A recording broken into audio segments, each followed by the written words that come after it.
दोस्तों नमस्कार, मैं मनोज कुमार शर्मा एक बार फिर आपके बीच में। लेकिन राजनीति जो है, राजनीति बड़े बड़े मुकाम दिखा देती है, बड़े बड़े ख्याल दिखा देती है, बड़ी बड़ी आशाएं जगा देती है और उन आशाओं के बीच हम बस ये सोचते रह जाते हैं कि शायद कब बदलाव होगा इस मुल्क का। दोस्तों, आज सुबह राफेल की उड़ानों की आवाज़ें मेरे कानों में पड़ने लगीं।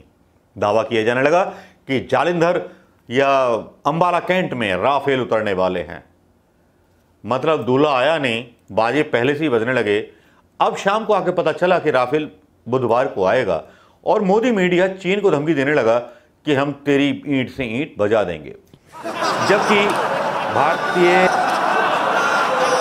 हमारे भारत के प्रधानमंत्री मोदी की वजह से आर्थिक संकट में फंस चुका है हमारा देश और चीनी कंपनियों से बहुत ज़्यादा लोन में फंसे हुए हैं हमारे वो प्राइवेट इन्वेस्टर, जिनकी साझेदारी 30% है, 20% है या 10% है चाइना की कंपनियों के साथ।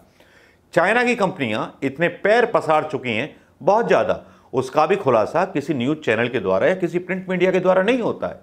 अचानक से जब बातें आती हैं और जब बैंड लगाने की बात की जाती है तब ये खबरें सामने आती हैं कि चाइना के इतने सारे लोगों का इन्वेस्टमेंट हमारे देश में था।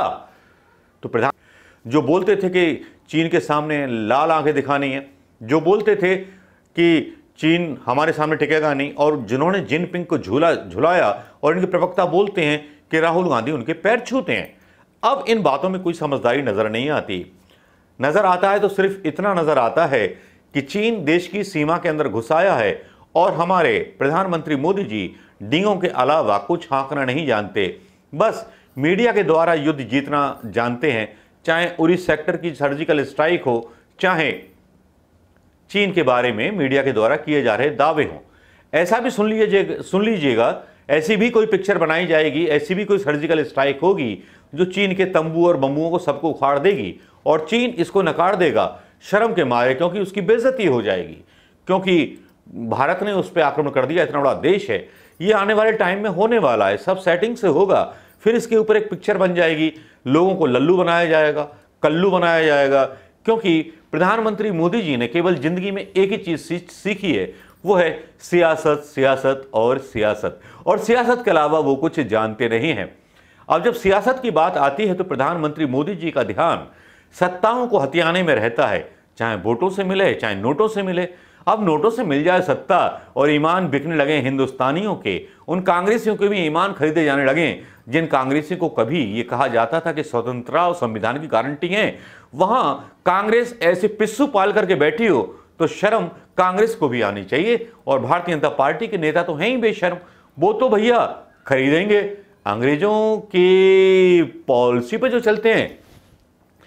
चीन के बारे में हमेशा रोज गोदी मीडिया युद्ध जीत लेता है, लेकिन सही चीजें नहीं बताई जाती। पहले बोला जाता है प्रधानमंत्री मोदी जी के द्वारा कि साहब चीन का कोई कब्जा नहीं हुआ है, फिर मीडिया के द्वारा खबरें आती हैं कि वो पीछे हटने को तैयार नहीं है। वहाँ 40,000 सैनिक भी इकट्ठे हो जाते हैं चीन के, हमारे सैनिक वहाँ से पीछे हटा लिए जाते हैं। फिर ये चल क्या रहा है? चल रहा है अगर कुछ तो राजेदारी है, और इस राजेदारी में किसका हिस्सा है?